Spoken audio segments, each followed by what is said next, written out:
आणि आता थेट जाणार आहोत मुलुंडला कालिदास नाट्यगृहाच्या लोकार्पण सोहळ्यामध्ये उद्धव ठाकरे बोलतायत. एक आर्ट गॅलरी सुरू केली. मला वाटतं ईशान्य मुंबईसाठी ही इकडे जागा आहे, तिथे सुद्धा जर आर्ट गॅलरी आपण सुरू केली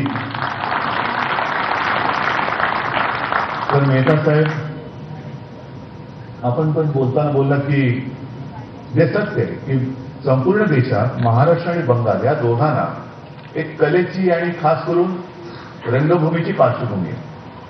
आणि आजचं एक काम मराठी माणूस आणि बंगाली बाबू एकत्र आलं तर नाट्याशिवाय दुसरं काय करू शकणार. तसंच मला वाटतं की ती जागा जी आहे तिथे जर का आर्ट गॅलरी सुरू करायला आपण परवानगी दिली तर या विभागातल्या सुद्धा कलाकारांना, अनेक कलाकार आहेत, खूप कलाकार आहेत, त्यांना संधी मिळत नाही. कारण मग ज्या काही आर्ट गॅलरीज आहेत तिकडे 2-2, 3-3 वर्ष आधीपासून बुकिंग करावं लागतं. मग ते बुकिंग करेपर्यंत त्या सगळ्याचा जोश निघून जातो आणि मग करणार काय 2 वर्षांच्या 3 वर्षानंतर तारीख मिळाल्यानंतर प्रदर्शन काय करणार. आणि म्हणून मला असं वाटतं की जर इथे आर्ट गॅलरी सुरू केली तर खरंच एक चांगलं काम या निमित्ताने होईल. या नाट्यगृहाच्या निमित्ताने तुम्ही सांगितलं की काय काय अडचणी आल्या, कशा आल्या, त्याला कशी तुम्ही मात केली. आणि एक गोष्ट नक्की आहे की मुंबई महापालिका ही मी प्रत्येक कार्यक्रमात बोलतो की मुंबई महापालिका ही टीकेचा धनी असते. काय जरा कुठे की महापालिका काय करते, काय पाऊस जोरात पडतो त्याला महापालिका काय करणार. पण आज सुद्धा मला एका गोष्टीचं नक्कीच समाधान आहे. आता पाऊस कुठे नुकता सुरू झाला म्हणजे जास्त काही समाधान मी व्यक्त करण्याचं धाडस करत नाही. पण मला खात्री आहे जरी धाडस केलं तरी संपूर्ण पावसाळा हा कुठेही पाण्याची तुंबातुंबी न होताच मुंबईकरांना अनुभवला येईल याचा मला विश्वास आहे. याचं कारण त्याचं काम केलेलं. गदारोळ उठवणं ठीक आहे, हो याच्यामध्ये घोटाळा त्याच्यामध्ये घोटाळा, पण आता कुठे घोटाळे बस सगळे गेले. ज्या काही आपण बातम्या पाहतो की कुठे कुठे नद्या फुगलेल्या आहेत, शहरं तुंबलेली आहेत. आणि विशेष म्हणजे इतर जी काही शहरं आहेत ती समुद्र सपाटीपासून किती उंचीवरती आहे. आणि माझी मुंबई ही तर अनेक ठिकाणी समुद्र सपाटीच्या खाली आहे. अशी सुद्धा मुंबईची काही भूभाग आहेत की जिकडे आपण काहीच करू शकत नाही. आणि जो काही आपल्याला अनुभव आला 2005 साली त्याच्यानंतर जे आपले डोळे उघडले आपल्याला कल्पनाच नव्हती. आपण पूर्वापार जे काय आपलं वैभव काय करायचं काय नाही, पूर्वापार जे चालत आलं त्याला वैभव मानायचं आणि पुढे न्यायचं.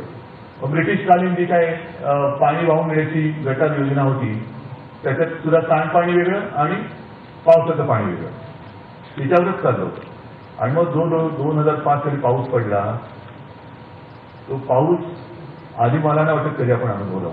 आणि जी मुंबई तुंबली त्याच्यात अनेकांचे जीव गेले. पण करायचं काय, पाणी काही वेळेला असं होतं की पाऊस पडत असताना तुफान पाऊस पडतोय, भरतीच्या लाटा उसळतायत, म्हणजे मुंबईतलं पाणी जे समुद्रात फेकायला पाहिजे उलटं समुद्रातलं पाणी मुंबईत दिसतं. आणि मग तिथे पंपिंग स्टेशन सुरू केली आणि त्याच्यात सुद्धा अनुभव आले. मागे 2 वर्षापूर्वी आपण पंपिंग स्टेशनचं उद्घाटन ते लोकार्पण केलं आणि पाऊस सुरू झाला आणि लोकांनी पुन्हा आपल्याची टीका केली की तुम्ही पंपिंग स्टेशन केलं त्याचा काय उपयोग झाला. नेमकं झालं असं की पहिल्या पावसात जी काही कचरा बिचरा वाहून येतो त्याच्यात जो एक मोठा धोंडा आला आणि त्या झडपेमध्ये चढला. करणार त्याची झडप बंदच होईल म्हणजे पाणी आत यायचं ते येतच आहे. आणि मग त्या वेळेला सुद्धा तो पाऊस थोडा उतरल्यानंतर महापालिकेच्या कामगारांनी कर्मचाऱ्यांनी जीवावरती उदारून ते खाली जाऊन ते सगळं काढलं सोडवलं आणि मग ते पंपिंग स्टेशन सुरू झालं. या गोष्टी कोणाला आपल्याला कळतच नाही की काय महापालिका काय करते. आणि या ज्या काही सगळ्या गोष्टी आहेत, रस्ते पाहिजेत चांगले, कचरा नकोय, पाणी चांगलं पाहिजे. तसंच मला असं वाटतं की ह्या ज्या गोष्टी आहेत, शिक्षण चांगलं पाहिजे, थिएटर, रंगभूमीचं मला नेहमी कौतुक का वाटतं या कलाकारांचं की पिक्चरचं एक गोष्ट आहे की एकदा तुम्ही काम केल्यानंतर ते शूटिंग झाल्यानंतर फिल्मीकरण केल्यानंतर रोज तुम्हाला प्रत्येक शोला दिवसातला 3 शो प्रत्येक वेळेला तुम्हाला अभिनय नसतो करायचा. पण नाटकामध्ये मात्र किती वेळा हजारावा प्रयोग म्हणजे 1000 वेळा त्याला तेच डायलॉग पुन्हा नव्याने बोलायचे.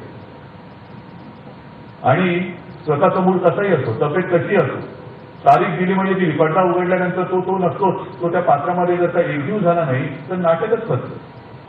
आणि एवढी ते मेहनत करताना जर का आपण वेळी वाजता थिएटर दिली, सीट फाटलेले आहेत, एसीचा पत्ता नाही, रंगमंच व्यवस्था काय, वेशभूषा बरोबर काय, ऑडिओ बरोबर नसेल, तो करणार का, त्याच्या मेहनतीला अर्थच राहणार. आणि कला मग ती चित्राची असेल, नाटकाची असेल किंवा चित्रपटाची असेल, मला वाटतं ही सर्वसामान्यांची एक भूक आहे. आज सुद्धा मंगळवार आहे तसा काही सुट्टीचा दिवस नाही, पण या नाट्यगृहाचं लोकार्पण करताना तुम्ही सुद्धा आलेला असाल, कारण हे नाटक वेळी आपल्या रक्तातच आहे.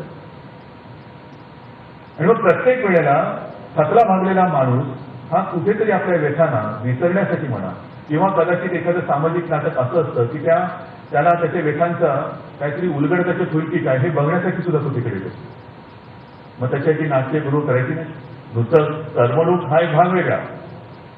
म्हणजे मगाशी असं जे तुम्ही बोललात ना की गंगारामजींच्या हस्ते नारळ वाढवला म्हणजे त्याचं वस्त्रहरण होणार नाही, पण त्या वस्त्रहरणामध्ये सुद्धा केवळ विनोद म्हणून बघण्याची गरज नाही, त्याच्यामध्ये सुद्धा त्यांनी काहीतरी सांगितलेलं. जसं पुलांच्या बाबतीत मी म्हणतो की पुलं वाचताना किती वेळा वाचले तरी प्रत्येक वेळेला नवीन काहीतरी त्याच्यात सापडतं. आणि मग लक्षात येतं की पुलांचं लिखाण केवळ विनोदी नव्हतं, तर त्यांना जे काही सांगायचं ते त्यांनी विनोदाच्या माध्यमातून आपल्याला सांगितलेलं.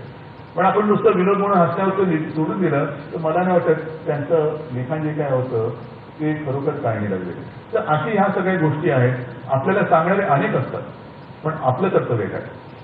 आज सुद्धा मुंबईकडे मी पाहताना जसं मेहता साहेब तुम्ही सांगितलं की कल्चरल विभाग आहे ना, वेगवेगळे म्युझियम झाले पाहिजे. आपल्या मुंबईचं जसं टेक्स्टाईल म्युझियम आहे, त्या टेक्स्टाईल म्युझियममध्ये माझं तर मत असं आहे त्याच्यात असणारच की त्याच्यात आपल्या गिरण्या आणि गिरणी कामगारांचं सुद्धा आयुष्य आलं पाहिजे. गिरणी कामगार सुद्धा आलं पाहिजे, कारण वस्त्रोद्योग जर का बघितला तर तो आपला पाया होता. आज हे सगळे त्यांचा बिचाऱ्यांच्या आयुष्याचा बोऱ्या सगळ्या ते विल्हेवाट लागलेली आहे. अजूनही ते फिरतायत, त्यांच्या घराचा पत्ता नाही आणि गिरणी मालक आपल्या जमिनीतून मोकळे झालेले. केवळ गिरण्यांच्या जागी मोठे उभे राहिलेले मॉल आपण दाखवले तर तो इतिहास होऊ शकत नाही. त्याच्या तिकडे गिरणी कामगारांचं सांडलेला घाम, गाळलेला घाम आणि वेळ प्रसंगी सांडलेलं रक्त सुद्धा हे त्याच्यात दिसलं पाहिजे. रक्त सुद्धा दिसलं पाहिजे. कारण प्रत्येक वेळेला जिथे जिथे ज्या वेळेला मुंबईवरती संकट आली, ज्या वेळेला देशावरती संकट आली, तेव्हा हा गिरणी कामगार स्वतःचं घरदार विसरून, आयुष्य विसरून हा रस्त्यावरती उतरला. आणि तो रस्त्यावरती जर का उतरला नसता तर त्या वेळेच्या ज्या काही चळवळी होत्या त्या यशस्वी झाल्याच नसत्या. आणि म्हणून मला असं वाटतं की त्याच्यामध्ये केवळ टेक्स्टाईल म्हणून नाही तर त्या गिरणी कामगाराचं आपल्यावरती असलेलं उपकार किंवा ऋण हे व्यक्त केलं गेलंच पाहिजे. नाहीतर आपण आपल्या कर्तव्याला चुकवतो. काय कशी आपली मुंबई मिळाली, कोणी मिळवली, त्याच्यासाठी काय काय झालं, मुंबईमध्ये स्वातंत्र्यासाठी सुद्धा काय काय गोष्टी झालेल्या आहेत, नाविकांचं बंड कसं झालं, या सगळ्या गोष्टी या पुढच्या पिढीला आपण जर दिल्या नाहीत तर हे सगळं काही नष्ट होऊन जाणार. आणि मग तेव्हा नुसतं पडदा उघडला का नाटक बघितलं तर मी घरी गेलो. मला वाटतं या सगळ्याचं जेव्हा परिपाक करून आपण एकत्रित करू. नाही तर आज मला सांगा ना, कालिदास नाट्यगृह किती जणांना कालिदासांनी किती नाट्य लिहिले माहिती? मला तर माहितीच नाही. मला कालिदास एवढं नाटक एक नाव माहिती आहे, मेघदूत एवढं माहिती आहे. बाकी जे मगाशी जे काय तुम्ही सांगितलं त्या फिल्ममध्ये ते संस्कृत शब्द उच्चारायचे झाले तरी आता आपली जीभ अडकणार. अख्खं नाटक बघितलं दाखवलं तरी कोणाला कळणार आहे. तर या सगळ्या गोष्टी आपण जर जपल्या नाही, कारण ह्या आपली सगळा आपला इतिहास आहे आणि आपला पाया आहे. ज्या पायावरती आपण उभे आहोत तो पायात जर का आपण विसरलो तर नुसत्या या नाट्यगृहांना चार भिंत्याने कोणी करेल, कोणी करेल, त्याला काय अर्थ नाही. त्याच्यामध्ये जीव असला पाहिजे आणि तो जीव आपल्यात आहे. आपल्याला हा सगळा इतिहास आहे आणि त्याचं जतन करणं हे काम प्रत्येक पिढीचं आहे. आपण जपून तो पुढे दिला पाहिजे वारसा, आणि मग तो वारसा तो त्या पिढीने पुढे दिला पाहिजे. आणि त्याचं मला नक्कीच एक समाधान आहे की निदान आपल्या पिढीने तरी हा वारसा पुढच्या पिढीकडे देण्याचं काम नक्कीच केलेलं आहे. आणि ती पिढी तो वारसा पुढे घेऊन गेल्याशिवाय राहणार नाही. ही संपूर्ण वास्तव्य आहे. आदेश तुमच्या ट्रस्टचं तुम्ही सांगितलं त्याचं सुद्धा कौतुक आहे. कारण अंधेरी क्रीडा संकुल, शहाजीराजे क्रीडा संकुल, अंधेरी क्रीडा संकुल नाही, शहाजीराजे क्रीडा संकुल, तिथे पहिलं मैदान होतंच ना. असं नाही की मैदान नव्हतं, नवीन मैदान केले, मैदान होतंच. पण क्रीडा संकुलामध्ये उत्पन्न जास्त व्हायचं ते लग्न आणि मुंजी. लग्न आणि मुंजी म्हणजे हा कोणता खेळ, रात्रीचा खेळ चालेल नाही, म्हणजे ते रिसेप्शन रात्रीचं असायचं ना, म्हणून मी बोलतो. तर तो काय त्याचा उद्देश नव्हता.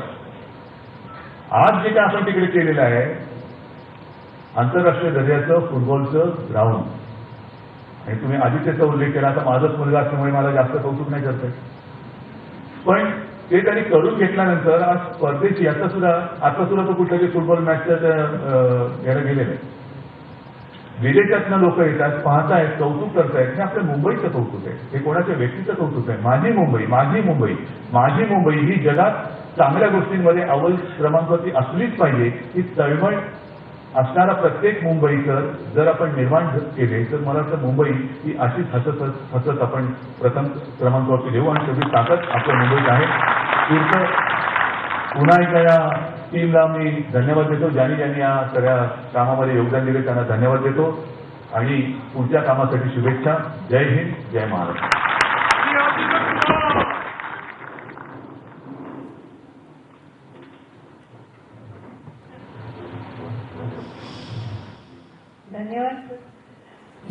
तर कालिदास नाट्यगृहाच्या लोकार्पण सोहळ्यामध्ये उद्धव ठाकरे यांनी या ठिकाणी एक आर्ट गॅलरी बांधण्याचा मानस व्यक्त करतानाच मुंबईमध्ये जेव्हा पाणी तुंबतं किंवा मुंबईमध्ये ज्या पद्धतीने पाणी राहतं पाऊस झाल्यावर त्या प्रत्येक आपत्तीला मग महापालिकेलाच कसं काय जबाबदार धरण्यात येतं असा देखील सवाल विचारलाय. मुंबईत पाऊसच जोरात पडतो, त्याला महापालिका काय करणार असा देखील सवाल विचारला. आणि यंदाच्या पावसामध्ये मुंबई तुंबणार नाही असा विश्वास देखील त्यांनी यावेळी व्यक्त केलाय.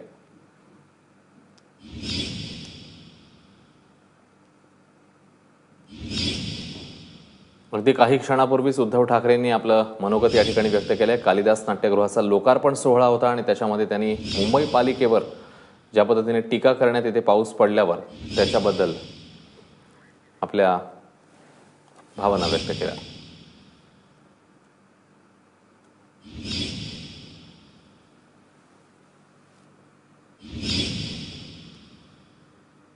प्रत्येक महापालिकेला प्रत्येक आपत्तीला किंबहुना महापालिका कशी जबाबदार असा सवाल त्यांनी यावेळी विचारला.